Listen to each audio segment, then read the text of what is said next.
Witamy Was bardzo serdecznie. Cześć Tomeczku. Witaj, Pawle.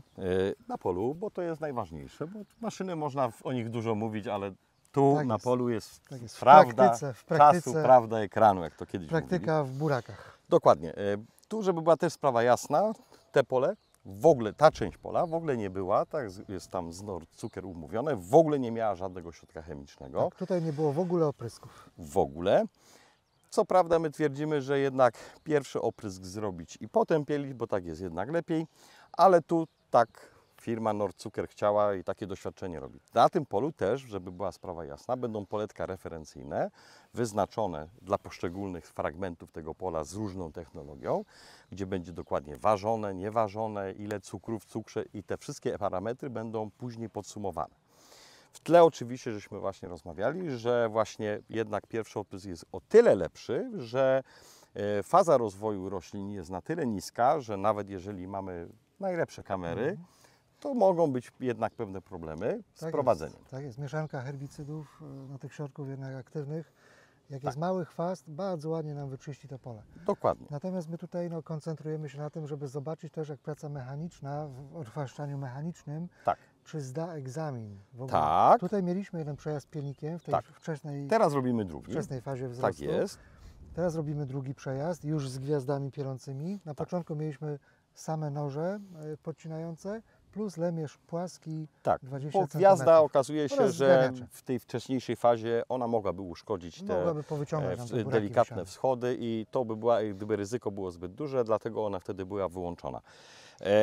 Też oczywiście tu widać wtedy te chwasty w rzędzie, bo to nie jest tak, że pielnik wyczyści nam przeidealnie. Tak jest, No bo komosa momentalnie no nie. tego dostanie ciepła, dostanie trochę wody. dokładnie Ona od razu tu wyjdzie. na tej plantacji jest i haber, jest i Jest nawet samosiewki rzepak. rzepaku, takie Także wzrosty. takie sytuacje się znajdują, ale też to jest bardzo istotne w tym badaniu, że mimo na przykład jakiegoś nawet zachwaszczenia, będzie też sprawdzane, czy to też ma wpływ na planowanie. Na planowanie oczywiście. Dokładnie.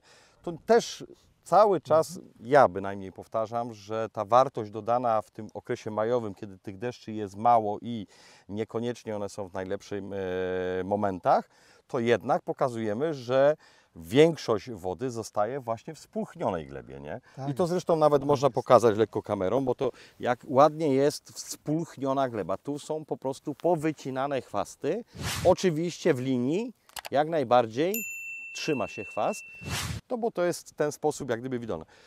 I też jest bardzo ważne, bo kiedyś nawet sami żeśmy się zastanawiali z Tomkiem, czy te brony zagarniające mają sens, bezwzględnie mają sens. Mają sens, będzie to widać też na filmie, jak ładnie rozciągają chwasty. Dokładnie, Nawet tutaj widać na wyciągają rzędzie. go, nie dają Tak mu jest. szansy ponownego ukorzenienia. Tak jest, słońce zrobi swoje potem. Carré. Popatrzmy na tą maszynę, bo ona dokładnie, jest ciekawą. To właściwie właśnie. mamy tutaj dwie maszyny w jednym. Taką pierwszą ważną częścią tej maszyny jest tak zwany adapter press-i-cam. Tak. Ten adapter to jest taka ramka jakby, która jest odpowiednio zmontowana z układem przesuwnym, 20 cm maksymalnie w lewo, 20 cm w prawo. Dokładnie. Taki ma skok.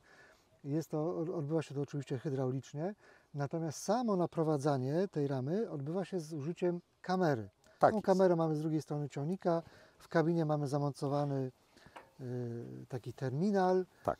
który nam pokazuje, jak maszyna jedzie między rzędami. Pielnik zawsze powinien mieć tyle rzędów, co siewnik, czyli teoretycznie w 99% to się pokrywa z przejazdem siewnika. Dokładnie, to jest bardzo cenna uwaga właśnie, że tu jest taki jednak geniusz stosowania systemu GPS-u ISOBUSa, że właśnie jeżeli od początku zaczniemy to robić, to oprócz tam kwestii mapy pola i tych wszystkich takich dodatków, które tam zawsze nam coś tam dodadzą, to jednak mimo wszystko późniejsze zabiegi, czy to nawet oprysk, czy nawożenie, no Są po prostu dużo stają się łatwiejsze. genialne. Też poza kadrem, żeśmy z właścicielami tego pola żeśmy rozmawiali, że na tej części swojej już wykonał 3 opryski, przed nim jest 4. oprysk, ale mówię tak, ale jakie są koszty, nie? Bo to zawsze, no ta ekonomia jest ważna. Jeżeli okaże się finalnie, że buraki tu i tu są w takim samym plonie, z takimi samymi wartościami albo bardzo zbliżonymi, to jednak przejechanie maszyną mechaniczną jest dużo tańsze niż przejechanie opryskiwaczem, gdzie trzeba zapłacić za środki i inne rzeczy. Tak jest. I to też postaramy się pod Trzeba koniec tego porównać doświadczenia dokładnie. dokładnie to pokazać, żeby to było właśnie widoczne. Tak jest. Tendencją oczywiście będzie zawsze jednak przechodzenie stopniowo na odchwaszczenie Dokładnie. I to, mechaniczne. co Tomek właśnie mówiłeś, nie? Że z kolei to rozwiązanie takie, ja bym to powiedział combo, że mam adapter z Tak. przodu. I ten adapter, co ważne, do niego jest przyczepiony pilnik. To nie musi być pilnik Carré, to Dokładnie. może być pilnik Każdy jakiejkolwiek jeden. marki. Tak. Ramka zajmie się tym, że on będzie odpowiednio kierowany. Tutaj widzimy kroje takie skrętne, talerzowe, potężne, które nam sprawiają, że ta maszyna właśnie chodzi prawo, lewo. A jak spojrzymy na pilnik, Dokładnie. mamy pilnik na ramię składany hydraulicznie, no po to, żeby było nam wygodnie na drodze podczas transportu. Mamy sekcje pielące, jak pilnik jest W ustawieniu na burak. Tak, tutaj mamy na 45 cm, tych sekcji pielących jest 7, bo pilnik jest 6-rzędowy. Mamy tutaj koło podporowe, na którym ustalamy głębokość roboczą. Tak. Za nim mamy zęby zamocowane i na tych zębach, to kamera z bliska też może pokazać, na sprężynie mamy zamocowane noże pocinające. Prawe, lewe, odpowiednio ustawione blisko Tak. rzędu z burakami, oczywiście tak, żeby nam tych buraków tam nie pocięły. A pomiędzy nimi jest lemierz 20 cm szerokości, który nam sobie tutaj podcina chwasty, gdyby się znalazły na linii Tak. rzędów. Tu Poza też tym one też zapewniają ładne spulchnienie gleby, co widzimy tutaj po prostu jak na Ale dłoni. też jest bardzo istotne, że te elementy możemy dobierać w zależności też od, powiedzmy, od naszych preferencji, że zamiast Tak. skrajnych lemieszy w tej fazie, nawet kto wie, czy może by nie było nawet lepiej, gdyby były 3 gęsiostópki. Tak, gęsiostópki na przykład, kiedy nam się zrobi skorupa na Tak. polu i taka twarda ta gleba jest, Tak. to żeby ją rozkruszyć, no Dokładnie. to nie ma nic lepszego niż gęsiostópka na sprężynie, która nam wręcz porozbija te grudy i umożliwi napowietrzenie i potem łatwy dostęp. Zwróćmy do- też uwagę, do wody. Tomeczku, bo tu właśnie, bo tu jest ten czworobok równoległy i tu nawet Mhm. troszeczkę widać, że jest różnica pomiędzy sekcjami, jedną sekcją a drugą sekcją, że ona jest niżej. Ale kółko tak naprawdę trzyma tą głębokość, Tak jest. ponieważ tutaj jest ślad traktora i de facto ta sekcja już musi iść niżej. I to kółko podporowe zachowuje nam właściwą pracę, zależność pomiędzy elementami tnącymi, a tą preferencją wierzchni gleby. I też tu od razu widać, że to nie jest jakoś super ugniecone. To jest, powiedzmy, ta sekcja nie jest na tyle ciężka, że ona nie będzie miała tendencji do przegłębiania się. Tu też dokładnie widać, jak to ziemia jest podniesiona w relacji do tego tutaj, to jest dosłownie aż taki poziom podniesienia. To jest właśnie, pokazuje, że to spulchnienie ma wartość taką dodaną. Tak Przejdźmy dalej, Z palce. tyłu, za zębami powiedzmy roboczymi, mamy gwiazdy pielące z takimi palcami, które są wykonane ze specjalnej gumy. To jest właściwie taka mieszanka kauczukowa.